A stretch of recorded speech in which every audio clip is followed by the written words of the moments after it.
up, everybody? Your boy Ghetto Greg, the Punchingbagskunk YouTube channel. Today we're going to talk about Floyd Schofield and his father, and all that junk that's going on with that incident with him not fighting Shakur. We're going to talk about that, and we're going to talk about Conner Benn versus Chris Eubank Jr. We're really going to talk about the egg incident. I'm gonna get my take on the egg incident. It's very interesting. You don't want to miss with my take on that egg incident and the psychological things that's going on with that whole thing. We're gonna get to that in a minute, but first I want to give a shout out to my boy Orlando Mafucci. You guys go check him out. He's on IG, LinkedIn, Pinterest, Facebook. He's everywhere. Go check him out. Again, my boy Orlando Mafucci. Yeah, we're gonna get to the show right after this. Everything that God put me through, I was built for it. Everything I got, it worked hard for the bill, you know it. Beamer 750 rolling hard, I'ma keep short. Streets to the red carpet ride, yo, you bitch know it. The skunk destroyed, the punk stop it. The truth is sunk, the boat nonsense. They lean and ox and fiend a little bit. The skunk is shining bright a little bit. Boy, Ghetto Greg, Punchingbagskunk.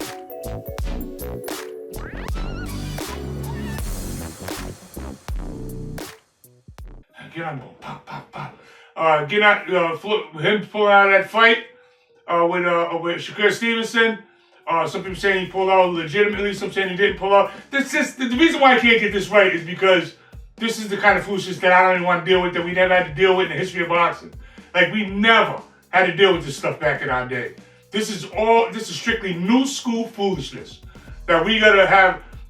News media, boxing news media has to talk about potentially this camp poisoning this other camp, poisoning the fighter. I mean, it's just hilarious to me that the boxing has slipped and regressed so far into just kookiness that we actually gotta address this kind of stuff. I just want you to hear a little bit of his father. His father, to me, reminds me of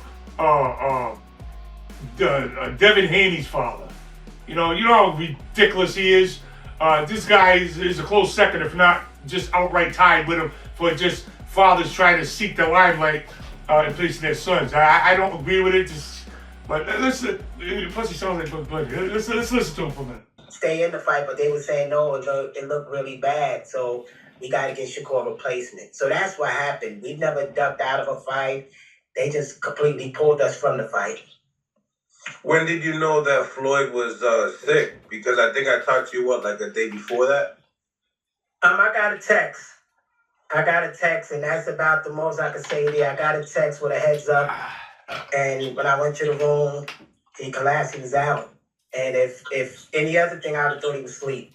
But due to the text, I knew it was serious and had to go get the doctor. And everybody say, a couple of guys got sick there. So we trying to put that behind us. It is what it is, and on to the next chapter, because we don't want the Saudis or that place or Golden Boy, anybody business to get hurt from this, because it is what... I call it bullcrap. Just don't believe it. I don't even know why I don't believe it. I just don't believe him. I really don't have no concrete evidence or proof. I don't have a theory. I don't have even an opinion. I just don't believe him. I think he's lying. I don't know why his son pulled out, but I don't believe this foolishness. I just think it's but again, this is why I beat up the new school all the time. The new school fighters, new school everything, man, sport, everything. Promoters don't do their job anymore. All promoters do. Promoters are lazy today. All they do is let the fighters do the work. They hey, you sell the tickets. You got local cards and all around the country. It's not only here in Rhode Island. All promoters don't do nothing now. Or they just let the fighters sell the tickets. Here you go. Here's 500 tickets. Sell them. That didn't happen back in the day. You know what I mean? Fighters now, they don't even concentrate on fighting now. They're too busy congratulating like they're movie stars or something. You're fighters. You know what I mean? These guys, the kids today, they after they fight, they talk, they say stuff like this. Well, they go on Facebook and Instagram and all these social media platforms and they make videos like this. well, I want to thank all my fans for coming to support me. Like, they all want to be like businessmen and I want to build my brand. They even say stuff like that. I'm building my brand. It's a fighter. You know, back in the day, old school, fighters didn't say a damn thing. They never said anything. It was either the promoter or the manager or the trainer talking for them. And normally it was the trainer. You know what I mean? Promoters stayed, do their job. The managers done their job. You know what I mean? Fighters never talked. You got great fighters. They wasn't big. They definitely wasn't after you fight. And you got fighters with literally 6 fights talking about they're building their brand. You haven't built nothing. You got 5 fights, you idiot. Like, 10 fights. And you didn't fight anybody. Like, I'm tired of watching. Ain't nothing I can do about it. That's the climate we got in this in today. So we're just the game is so twisted. It's like the Twilight Zone. You know, like every Twilight Zone episode is like someone falls asleep and they wake up and they're the same, but everything else is different. It's like I went to sleep and I woke up and the boxing game ain't like I remember it being. It's some alternate reality.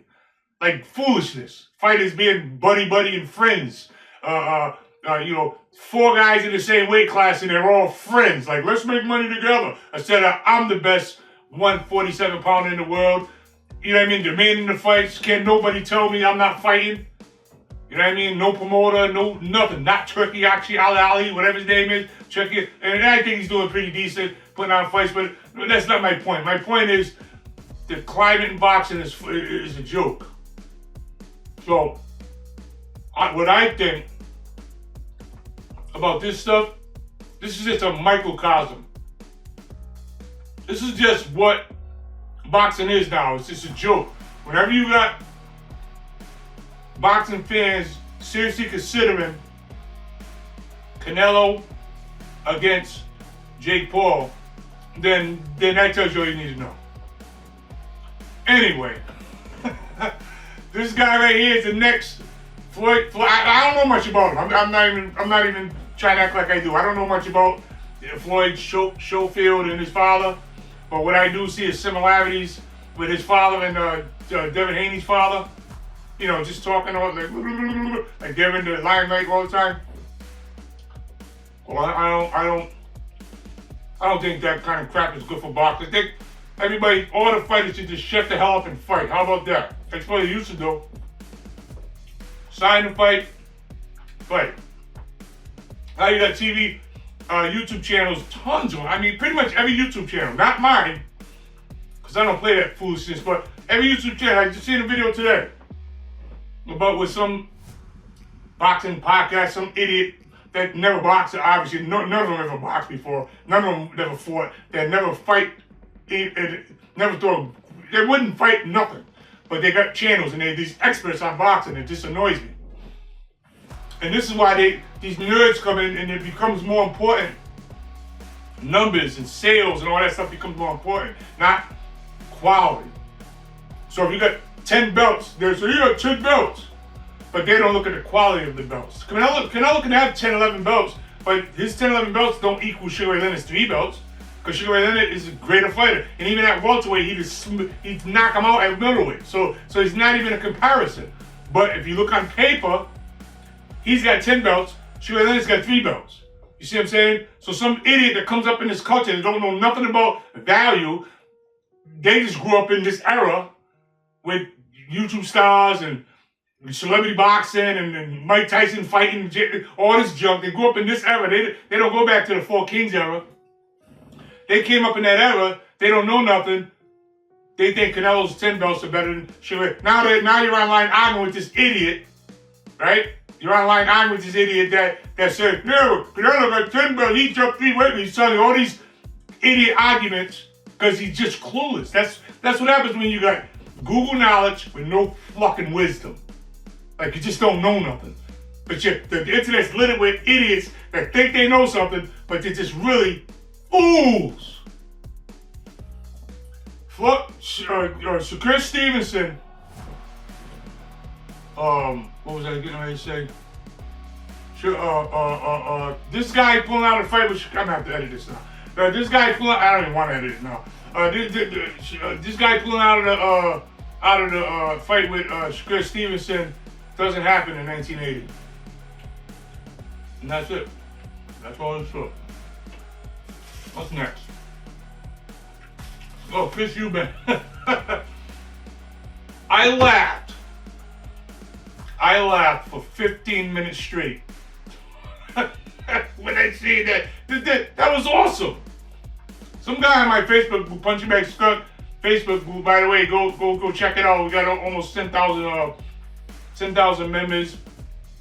Great group, great. Got a lot of champions, boxing enthusiasts and boxing, people that know about boxing. There, I get rid of jackasses that come in my group, like nerds that don't know nothing.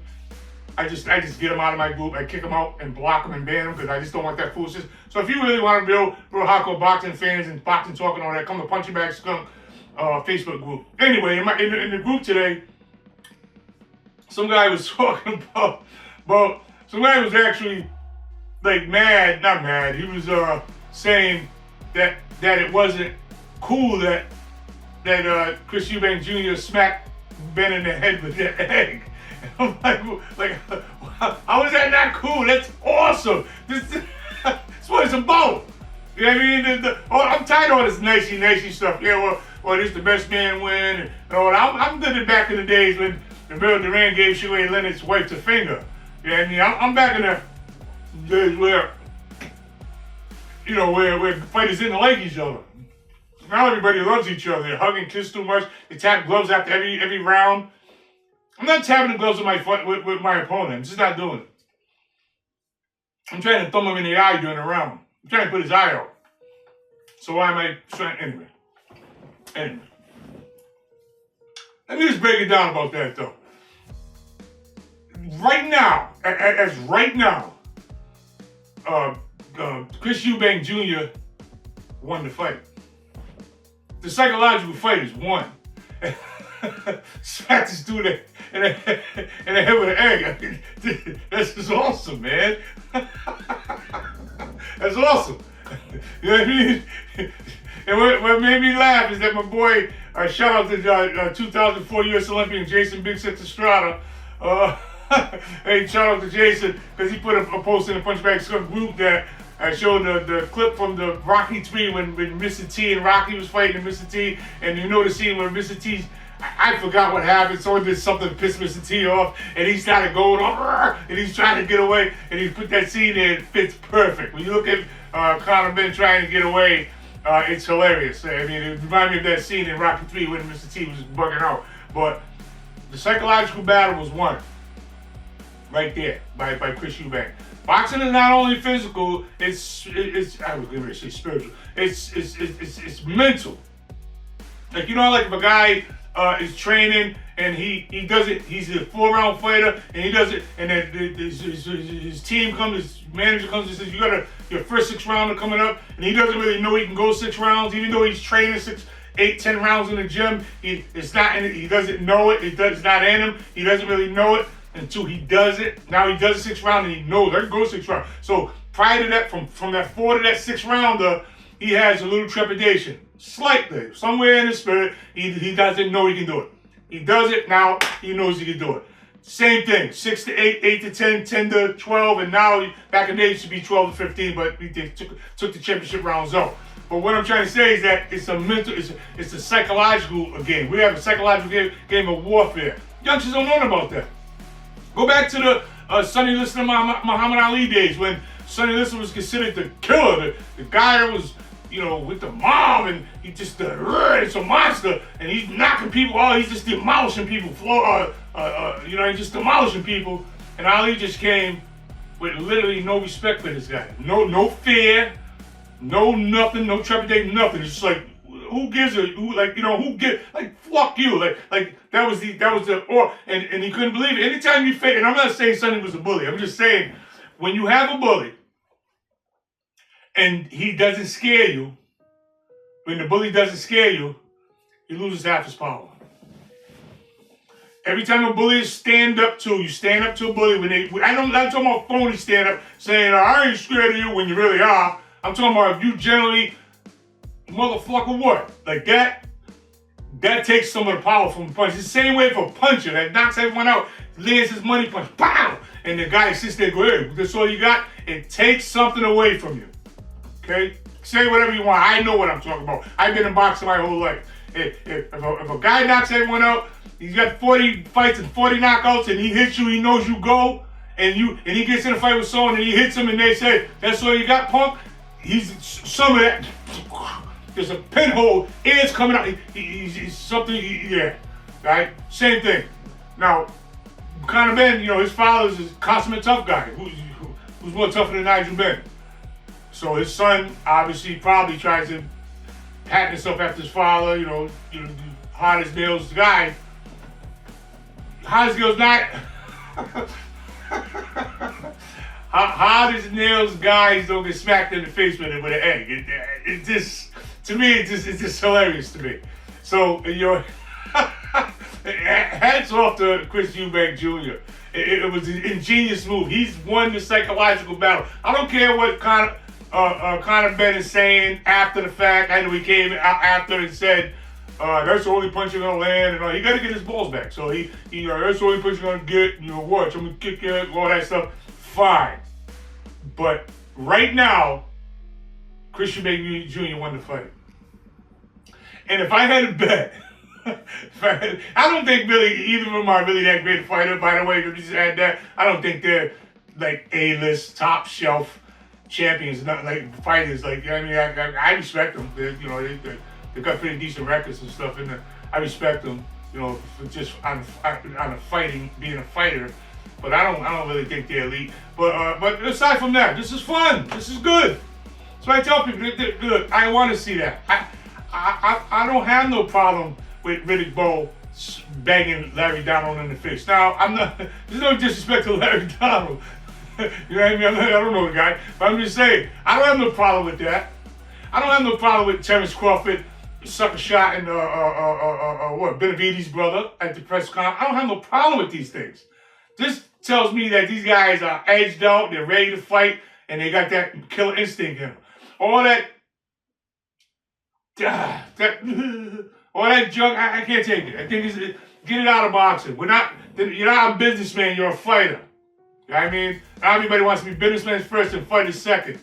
Or actually, businessmen first and all kind of other stuff, rappers, everything else, and then fighter. It's supposed to be fighter first. They used to take fighters out into the woods for 3 months. No wife, no girlfriend, no nothing. Just eating right and everything, getting mean. By the time they get in the ring, they're animals. And we need to get back to that. Now they have training sessions at hotels, like in the movie, like in Rocky. Remember Mickey's chick, get out of here, you little, get out of here.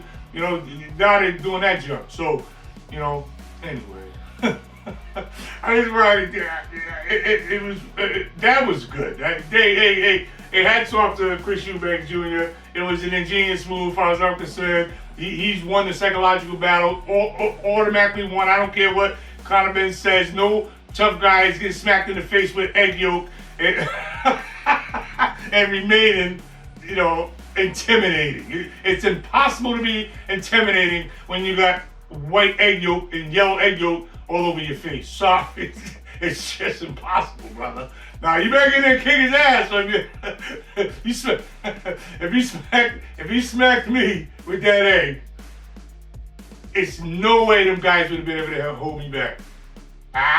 It wouldn't have been even until I got retribution. I don't care if it took me catching him in the I would have pulled him. What's your boy there?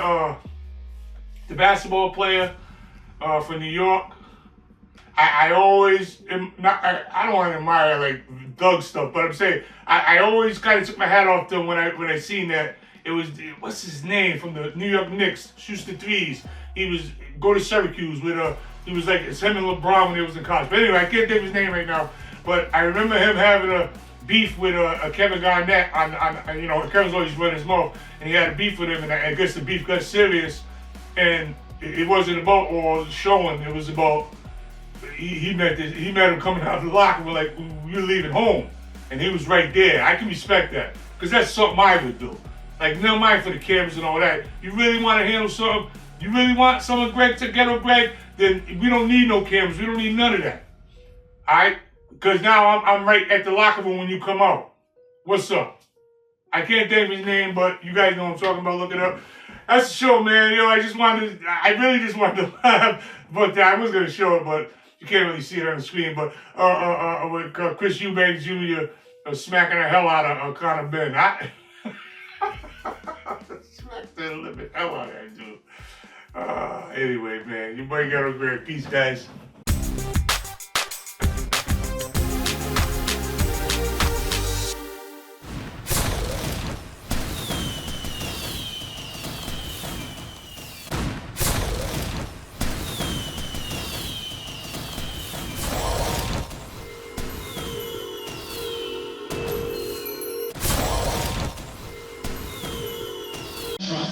With red stripes.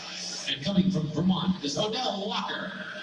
Odell was in boxing for 2 years with a record of 15-2. In 1984, he was chosen to represent the USA in a USA-Canada boxing event. He is 28 years old and owns and operates his own business. From Burlington, Vermont, and the Kickboxing Club, Odell the Hitman Walker.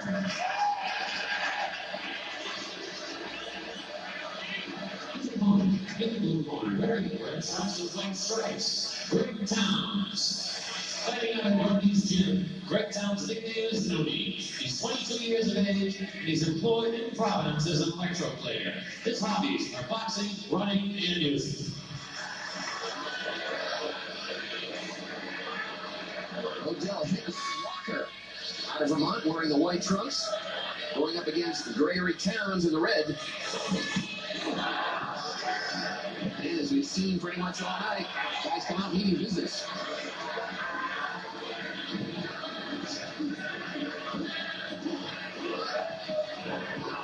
Two very, very tall boxers. You see big guys like this fighting, you immediately wonder what kind of basketball players they are. Power forward action.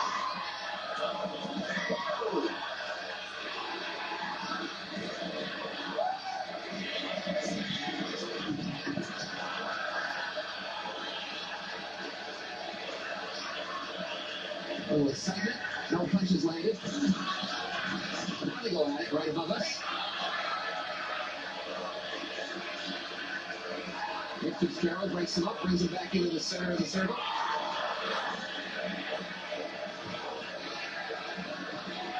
Walker in the white trunks, Towns in the red.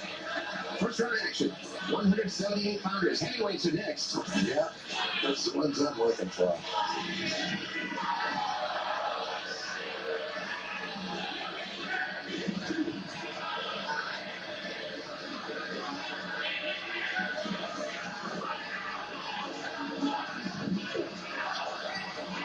Towns, 22 years of age. Walker, another guy who's up there, 28. We wind down the first round.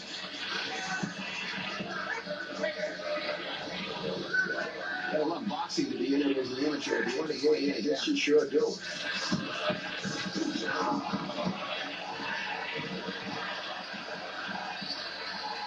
Towns takes advantage of Walker's situation where he fell over the edge of the ropes. Lands a couple of blows as the bell sounds ending round one. Odell Walker, chosen to represent the USA in the USA-Canada boxing event back in 1984. Let's take a look as this first round wound down.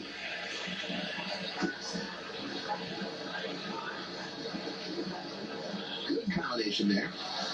And they flail at each other as the bell sounds. Mentioned that Walker is 28 years old and still an amateur. Obviously not in the fight game to make any money yet. He quite operates his own business, so no problems that way, apparently. On the other side, Greg Towns, nicknamed Moody, 22 years of age. He's boxing, running, music. Second round action, 178-pound weight class. Winner of this bout will go up against Joe Devereaux, who was just devastating in his bout a few minutes ago here on Nessie. Here we go, round two. Waiting for a moment while they get the bucket out of the corner. of Walker. Walker in the white. Towns in the red. And they go right at it. Well, they sure make a lot of movements in there, but there hasn't been many punches landed. Walker holds that right hand very high. Now he puts it to use.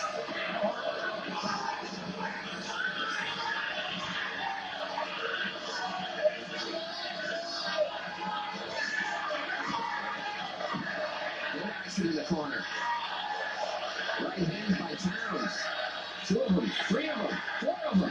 Comes back with the left. He has Walker hurt. And Walker will take a standing 8 count. Walker perhaps getting a little bit lazy with his ball.